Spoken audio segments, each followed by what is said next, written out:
So much of what Americans believe about this president is pure fiction, scripted by I don't know who, Hollywood writers I don't know. We don't really know who Jeremiah Wright was to him.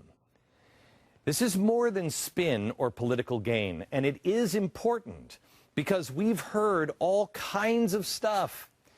And unfortunately, the president's life, as you will see, is pure fiction. He contradicts himself on prompter.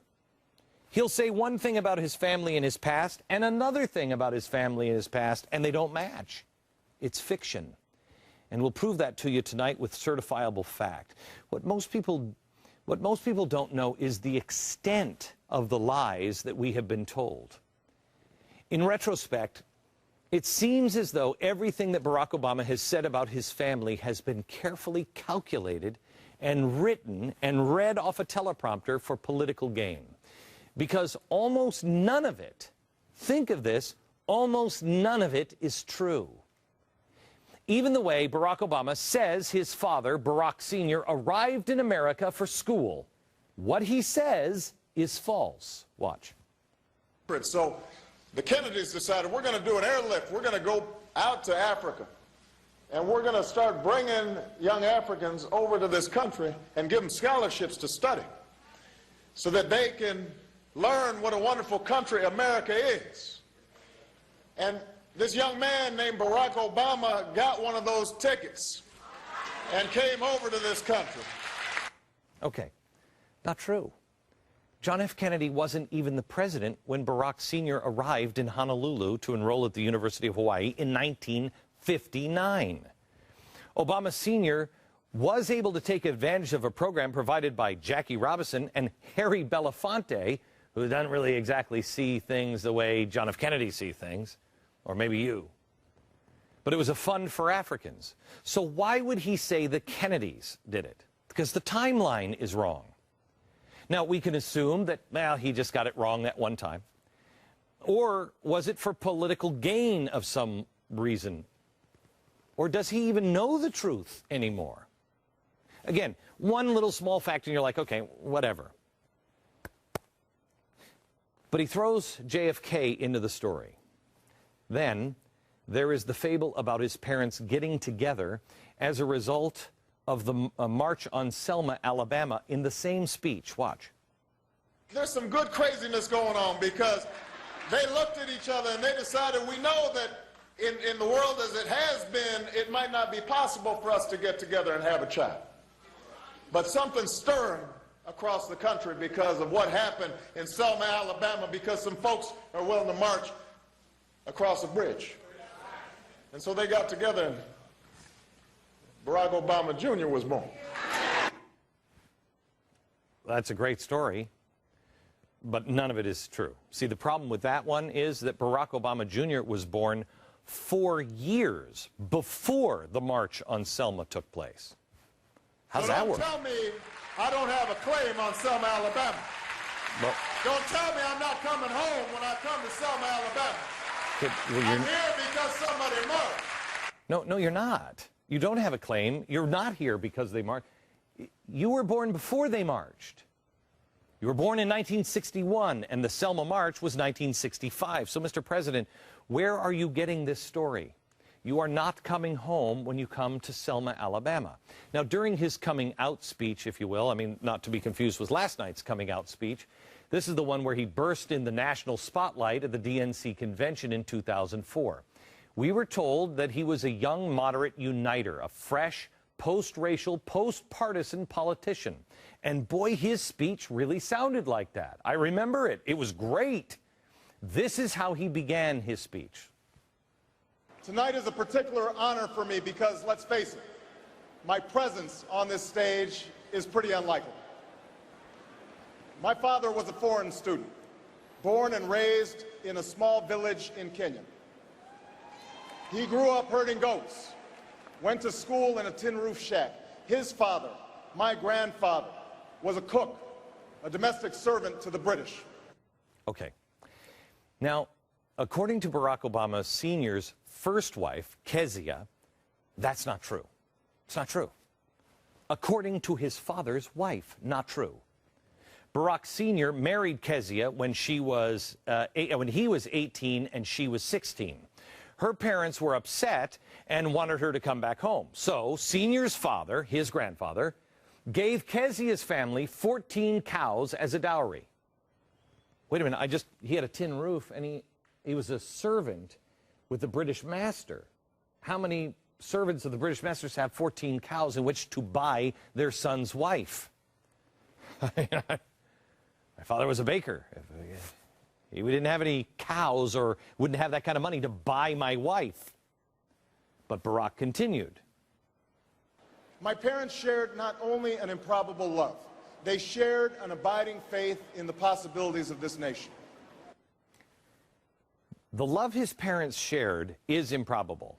That much is absolutely true. Considering that Barack Sr. was still married to the aforementioned Kenyan woman named Kezia, who had 2 children with him.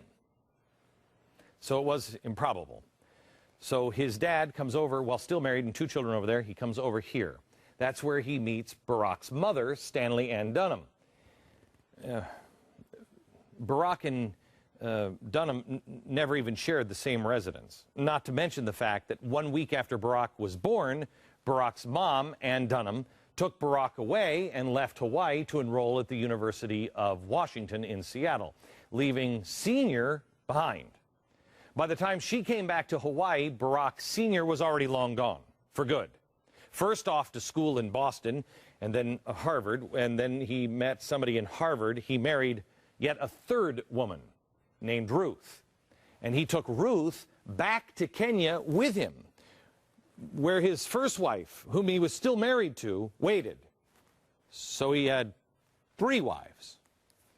So that, yes, I would agree that, I mean, he didn't really get into the details there, but yes, improbable love is probably a good word for it. But as far as his parents' abiding faith in the possibilities of this nation, this is where it really gets dicey. Anne lived much of her life in Indonesia and Pakistan and anywhere else but America. Barack Sr. got his free first-class education in Hawaii and then at Ivy League's Harvard and then hightailed it back to Kenya, never to return to America. Other than a month-long visit to Hawaii when Barack Obama was 10, that was it. He accepted the priceless American education and then used it to benefit himself and Kenya. But how did he use it? To promote American ideals that he loved? No, he used it to promote his brand of socialism and communism in his homeland's government. At his star-making speech in 2004, Barack Obama said this. They would give me an African name, Barack, or Blessed, believing that in a tolerant America, your name is no barrier to success. Okay, that's great. That's the kind of thing that we all said, wow, that is great. This is a storybook. Exactly. It's interesting because he went by the name Barry for most of his childhood, except for the exact opposite reason. Obama says his mother advised him not to switch from being called Barry to Barack for her fear that his African name would mean something very, very bad for him in America. So they didn't name him Barack because they had great love for America and respect, and they knew, no, when he tried to change it later when he was becoming a radical, she said, don't, you can't trust America. So which was it? Obama's highly acclaimed book, Dreams from My Father, details his struggles, such as that one, and other racial tensions, causing him confusion about his place in the world. It set the tone for the post-racial excitement his legions of followers felt. In the book, he told the heartbreaking story of visiting his mother one day at work at the U.S. Embassy when the family had moved with his stepfather to Indonesia. He had leafed through a copy of Life magazine, and he found a horrible, shocking photo, one that he would never forget, and an article about a black man who was so uncomfortable with the color of his skin that he bleached his skin in effort to become white. It was shocking. It was a rude awakening for little Barack at the time. Unfortunately, it's not true. When Life was contacted for the details of that story, Life said, We've looked it up. We've never run that story in this magazine. Obama's people said, well, then it was ebony. And then it was, well, who knows what it was? That was Barack's reply to the anomaly. By the way, Ebony also was contacted. They never had run that story either. Who knows what it was? I do. It was fiction. Another unnerving racial story in Obama's brilliant and moving autobiography that showcased the racial division that he had overcome. Was the story of his white girlfriend in New York, whose name we now know to be Genevieve. After moving there to attend Columbia, one particular night, he took her out to see a black playwright in the city. Well, this is another very moving part of the book. Barack found the play extremely funny, but she came out confused. Here's his description of that fateful night. In the book, he says, after the play was over, my friends started talking about black people, why they were so angry all the time. I said it was a matter of remembering. Nobody asked the Jews why the Jews remember the Holocaust. I think I said. And she said, that's different. And I said, it wasn't. And she said, that anger was just a dead end. And we had a big fight right there in front of the theater. When we got back to the car, she started crying. She couldn't be black, she said. She would if she could, but she couldn't. She could only be herself, and that just wasn't enough. When the press recently finally contacted this woman, she said, glad you called. Nothing like that ever happened. Nothing like that ever happened. With her, anyway. Oh, yeah, that's right, Barack Obama now admits. The girlfriend he was talking to was a compression. He was using a composite girl when describing his dates in New York. How do you have a compression conversation like that about race? Answer, you don't. It's script writing. This uniter, this post-racial icon of hope and change. Oh, he did stir the racial stew, though, to the point to where even he threw his beloved grandmother, who raised him when his mom left him, he threw her under the racial bus. Look at this and watch his eyes. He's talking about Jeremiah Wright here, defending Jeremiah Wright, but watch, he's reading the teleprompter in something so personal about his grandmother. I can no more disown him than I can disown my white grandmother, a woman who helped raise me, a woman who sacrificed again and again for me, a woman who loves me as much as she loves anything in this world, but a woman who once confessed her fear of black men who passed her by on the street. No way. And who on more than one occasion has uttered racial or ethnic stereotypes that made me cringe. That's not true. Yeah, I don't know if that happened or not, but this is a storyline. Nobody says that about their grandmother and has to read it. If it's true, you look at the camera in the eye. You don't need to read that. A few days later, he explains this to a radio show. The point I was making was not that my grandmother harbors any racial animosity. She doesn't. Right. But she is a typical white person who, if she sees somebody on the street that she doesn't know, there's a reaction that's been bred into our experiences that don't go away and that sometimes come out in the wrong way. I have to tell you, man, as I'm watching this, I'm thinking to myself, this is a show that you need to preserve. You need to burn this onto a DVD and preserve this show. Somebody needs to remember all this stuff, because this will be history someday. Someday all of this truth will come out. No white politician could have ever survived a comment like that, typical kind of any person, with a certain reaction that had been bred into them. That's crazy talk. They'd have no career left, nor should they. And they certainly wouldn't have been elected president of the United States. But Barack Obama would do or say anything to become president. And his scriptwriters and his minions in the media helped him do it all away. He could look at the American people directly in the eye through a teleprompter and flat out lie over and over again, as he did in the debates with John McCain, as he did on one of the rare occasions when McCain brought up his seedy relationship with terrorist Bill Ayers. So, and you launched your political campaign in Mr. Ayers' living room. That's absolutely not true. And the facts are facts and records are records. That's not the... It's not true? Yes, it is. It's an amazing work of fiction that you just watched. It's not true.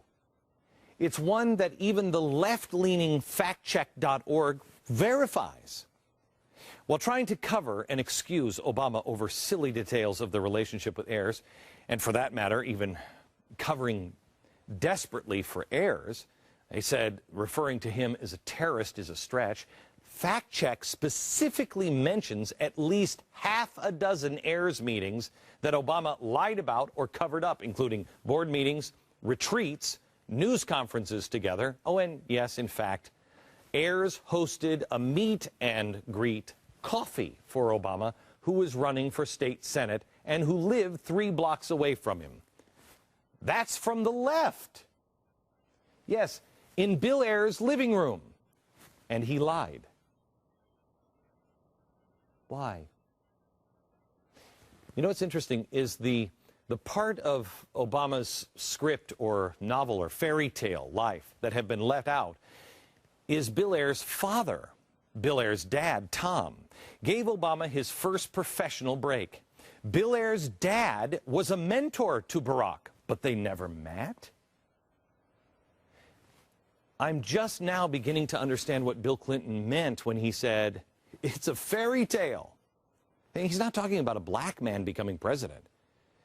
It's that this man's life is a fairy tale. It's a fable. It's made up stories. You might remember that Obama went back and forth incessantly about his Marxist spiritual advisor, Jeremiah Wright. I did not hear such incendiary language myself personally, either in conversations with him or when I was in the pew. Did I ever hear him make remarks that could be considered controversial while I sat in the church? Yes. Okay. All of that and so much more was before he even got to the White House. I'll show you the myths since taking office when we come back. I have been showing you Obama's life of fiction. I wish these things weren't true, because when you really start to unravel all this stuff, something sinister is here. We have somebody who's had their entire life fictionalized. And when he took the office of the presidency, the lies became more blatant, but more political. Lying from everything about supporting single-payer health care to doctors amputating feet and tonsils for more profit in a desperate attempt to pass health care. He promised to close Gitmo in a year, to saying that when it came to border security. Then they wanted a fence. Well, the fence is now basically complete. The fence is now basically complete. I mean, it's the typical politician lies, but then so far beyond. The fence is 5% complete, 5%, according to the Department of Homeland Security. Basically, that's complete, right? I mean, if you need $100 for dinner and you have a $5 bill in your pocket, I mean, any waiter will tell you, hey, you're good. I mean, basically, you've completely paid for dinner, right? No. In his effort to stoke the fires of class warfare, he is continually lying about the amount paid in taxes by the wealthiest Americans. He lied, never doing signing statements. Yes, he is. No lobbyists in the White House. Yes, like the first week. The Arizona immigration law. What? Pay as you go. No. Shovel-ready jobs. There are none. Jobs created or saved. No earmarks in the stimulus package, and on and on and on. So how can you possibly trust anything this man says? Anything that this man has said. Even when he speaks of America in positive terms, it rings hollow because of all of the falsehoods he has spoken, and it is a pattern of behavior. It is the light of opportunity that led my father across an ocean. It's the founding ideals that the flag draped over my father's coffin stand for. It's the flag, the ideals of that flag draped over my father's coffin. Really? Let me see if I have this right. Your father, who's buried outside Nairobi in Kenya, had a flag, the American flag, draped over his coffin? Why? I mean, that's weird. When he spoke so glowingly at the 04 convention of America's founding document, it sounded real. Our pride is based on a very simple premise, summed up in a declaration made over 200 years ago. We hold these truths to be self-evident, that all men are created equal, that they are endowed by their Creator with certain inalienable rights, that among these are life, liberty, and the pursuit of happiness. That is the true genius of America. Okay, two things. I've never heard him since president say endowed by our Creator, but I've also never heard him say that's the true genius. I wish we heard more of that and less of this. But I think it is an imperfect document, and I think it is a document that reflects some deep flaws in American culture, the colonial culture nascent at that time. It also reflected the fundamental flaw of this country that continues to this day. Okay, and then he said, of course, this. There was a tendency to lose track of the political and community organizing and activities on the ground that are able to put together the actual coalitions of power through which you bring about redistributive change. Okay. All of this from quite possibly the quintessential example of America's greatness, of the hope without fundamental change, of the opportunity available here because of our exceptionalism, as he said in 04 in that speech. They imagined me going to the best schools in the land, even though they weren't rich, because in a generous America, you don't have to be rich to achieve your potential. And that's what happened to him. Barack Hussein Obama, who wasn't wealthy, who has said 100 times he was the one with a funny name, the one who came from an interracial, broken family, who had no connections. Still, he attended, strangely, the most prestigious high school in Hawaii, then somehow went on to Occidental College in California, and not one, but two exclusive Ivy League schools, Columbia and Harvard Law. He then rose to political prominence in Illinois to such an extent that he then became the most powerful man on planet Earth. Now, as Joe Biden might say, that's a storybook, man. But no, Joe, that's not a storybook. If it were true, that's America. That can happen here. But what's the problem? Why does he constantly whine and complain about America, as he does here? You've got to make pretty tough choices when you are first starting out. You might have to put off buying a house. It might mean that you can't, go after that great idea for a startup that you have because you're still paying off loans. What are you? Maybe you've got to wait longer to start a family or save for retirement.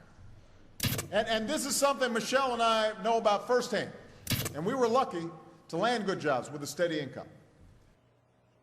Okay. Now, let's see if I have this one right. It's tough out there because you getting out of college might have to wait to buy your own home. Yeah, you're going to have to wait before you become the CEO of ExxonMobil, too. That's life. I don't know anybody who got out of college and bought their own home. Who gets a home right out of college? Who lands their ultimate dream job as soon as they graduate? And for that, he claims that's unlucky, and he was lucky. No, he was given amazing opportunities in this land because of the greatness of this country and his hard work, his effort, his talent. But this is Barack Obama's biggest and ugliest lie. And he tells it over and over again, and one we must never believe, that you can't do it like he did.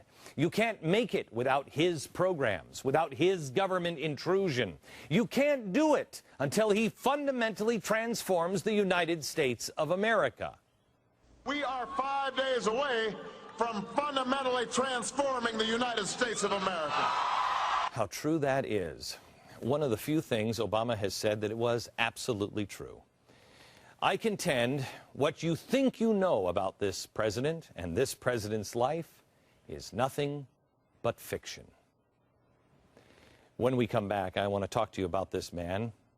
I mean, if this man was going to marry your daughter, you and your wife, your spouse, would sit down and ask some strong questions.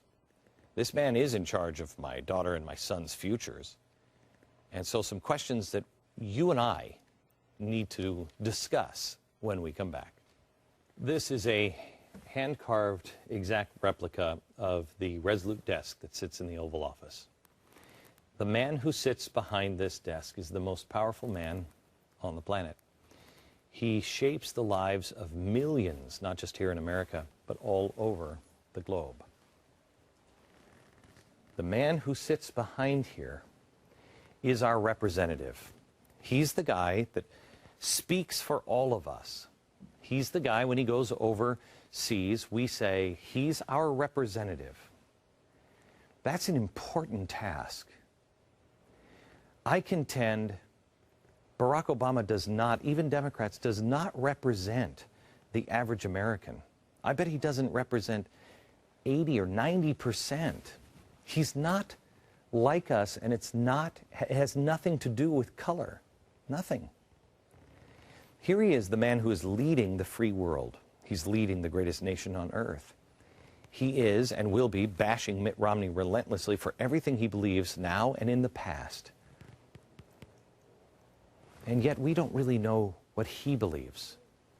Remember, he is our representative. I want to talk to you here a little bit about what we really know.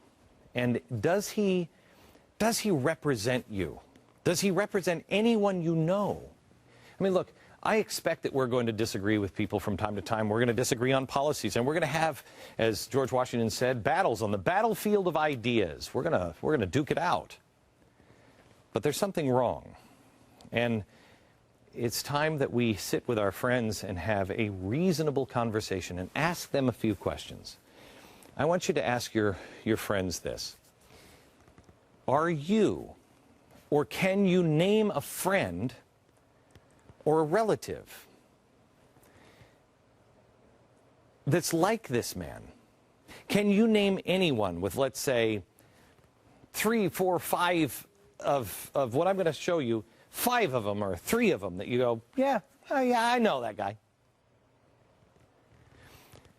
See how many you can do. Ronald Reagan said if we can get 7 out of 10, we're good. We don't have to agree on everything. How many out of this list of about 20 questions? First, are you or do you know anyone with the kind of liberation theology, Christian understanding of Jesus Christ, of Jeremiah Wright? Do you know anybody that would have gone to that church? Do you know anybody who believes, who's a Christian, who believes in collective salvation?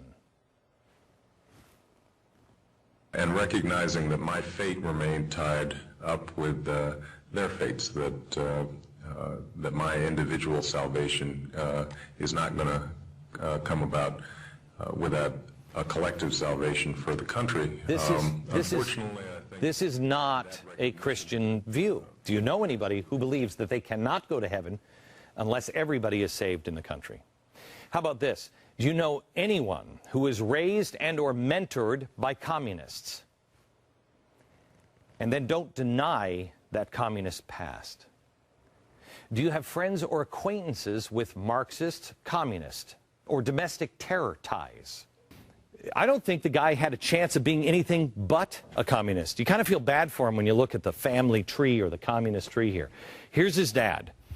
Barack Obama's dad, you remember him from Dreams from My Father. In other words, the dreams that I got from my father. Well, who was he? If he's got dreams that Barack Obama is downloading, what were his dreams? There's a new report out now from the London Daily Mail.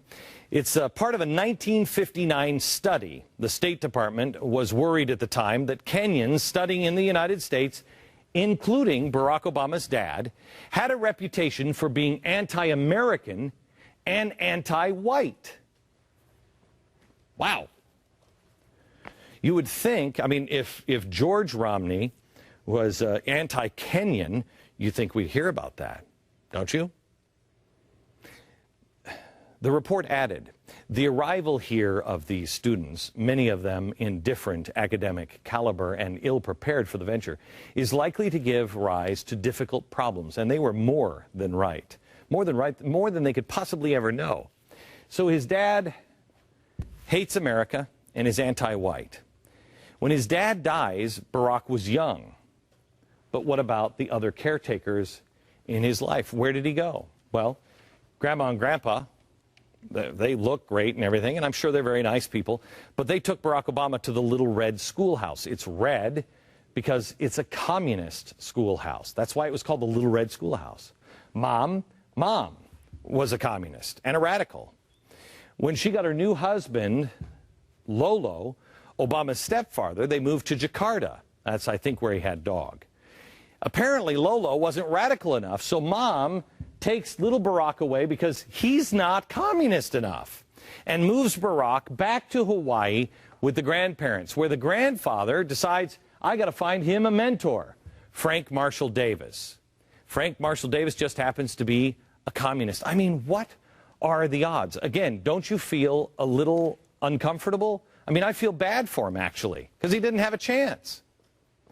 When he goes back to college, who does he hang out with? Let Barack Obama say it for himself. Here he is. To avoid being mistaken for such a sellout, I chose my friends carefully. The more politically active black students, the foreign students, the Chicanos, the Marxist professors and structural feminists and punk rock performance poets. Okay. So the apple's not falling far from the tree. Of course, the tree doesn't have apples because they lived in a food desert. But anyway. As an adult, he finds Jesus. Okay, that's great. But who's he find it from? A guy who says Jesus is a black man and hates white men. And he also hates the Jews. Jesus does. He's a radical, Marxist, anti-Semite, Reverend Jeremiah Wright. He defends him all the way, and when he can't take the heat anymore, and they finally say, just throw the guy under the bus, where does he turn for his spiritual advice? Another guy, Jim Wallace, another Marxist, a spiritual Marxist. Really? He meets in Chicago, but it's definitely not friends, with radical underground, Weather Underground member Bill Ayers, another Marxist, communist, radical revolutionary. Then he teaches school about this guy. He teaches in college Saul Alinsky, another radical communist that this guy understands, this guy understands, this guy understood, this guy understood. Really? When he goes to Congress, he is the farthest left out of everyone there. Even the self-described socialist Bernie Sanders, who I have respect for because at least he says what he is. He's farther left than the socialist.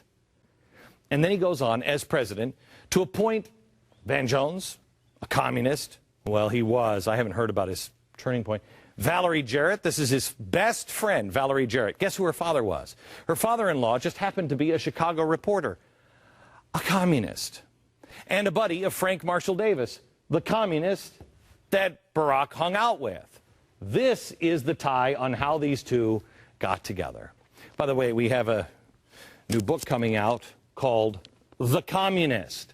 It's not written by me. It's written by Paul Kengor. He's the author of Ronald Reagan, and he tells the story of Barack Obama's real mentor. It's critical that you understand who mentored him. Look for it this July. But I warn you, Obama is living in one big communist tree. I mean, he's like a communist Keebler elf, you know, that gives the cookies away for fairness and justice. How many communists do you know? Do you have friends that believe that terrorism doesn't really exist, and that by definition, jihad is a holy struggle? Our enemy is not terrorism, because terrorism is but a tactic. Our enemy is not terror, because terror is a state of mind, and as Americans, we refuse to live in fear. Nor do we describe our enemy as jihadists or Islamists, because jihad is a holy struggle, a legitimate tenet of Islam, meaning to purify oneself or one's community. How many people do you know believe that?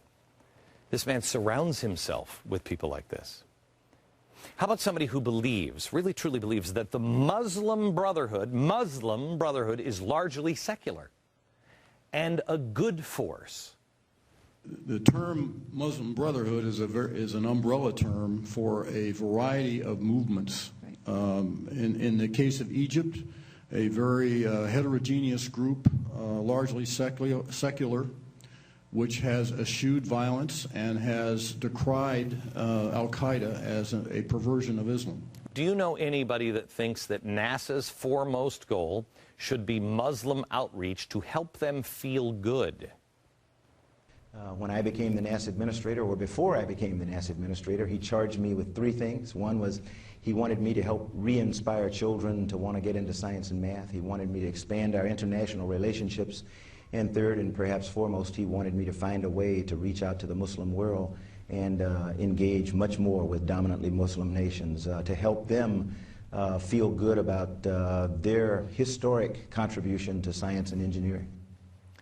Do you know anybody that believes now that Occupy Wall Street features the best people in our country?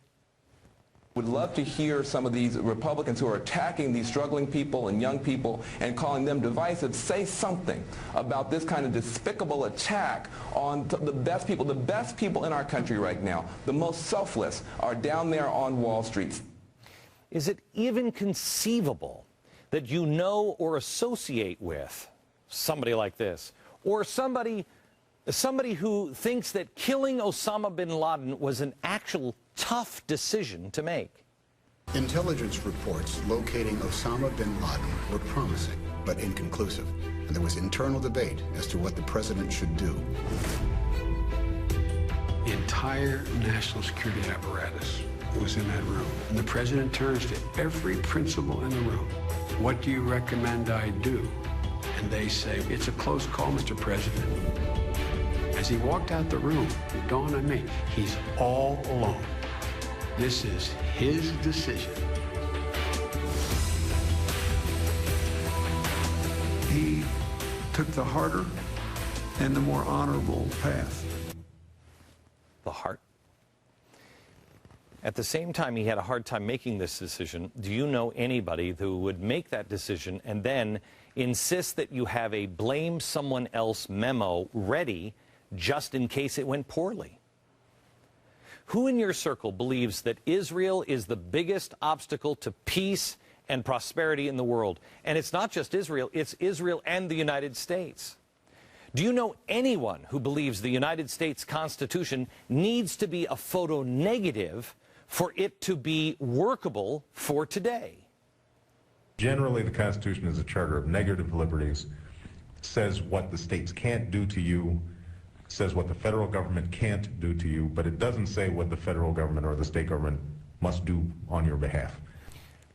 Would you or anyone you know take a gift given to us by England after 9/11, and then when you get into office, take that bust and say, you got to take this back to you? And when the Prime Minister said, no, no, no, that was a gift, you can put it in a museum, you would have that boxed up and shipped back over to England, our closest ally. Do you know anybody that would do that? Do you know anyone who has a wife or a husband that was never really proud of their country until you were nominated or until something good happened in your life? And let me tell you something. For the first time in my adult lifetime, I'm really proud of my country. Wow.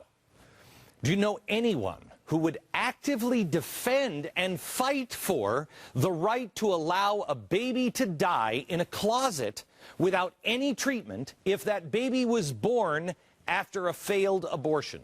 Anyone. Barack Obama did it. How many people do you know would give a shout out to somebody, hey, good to see you, right before announcing that 13 American soldiers were murdered by an Islamic extremist on our own soil. I hear that Dr. Joe Medicine Crow was around, and so I want to give a shout out to that Congressional Medal of Honor winner. Good to see you.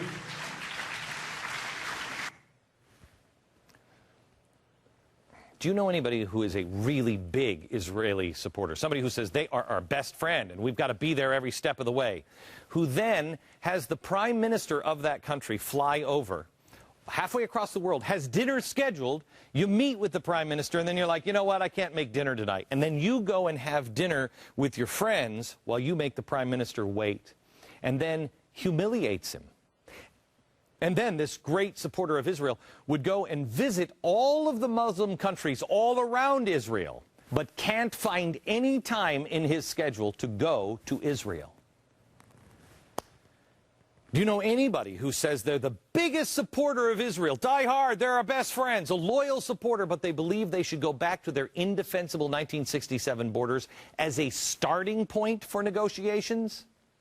The United States believes that negotiations should result in two states with permanent Palestinian borders with Israel, Jordan, and Egypt, and permanent Israeli borders with Palestine. We believe the borders of Israel and Palestine should be based on the 1967 lines. My guess is you don't know anybody like this. You don't know anybody who shares these beliefs, let alone 3 of these beliefs, or 5. Yet all of these are firmly held by Barack Obama and all those that he puts around. And we're just scratching the surface. He's in charge of our future.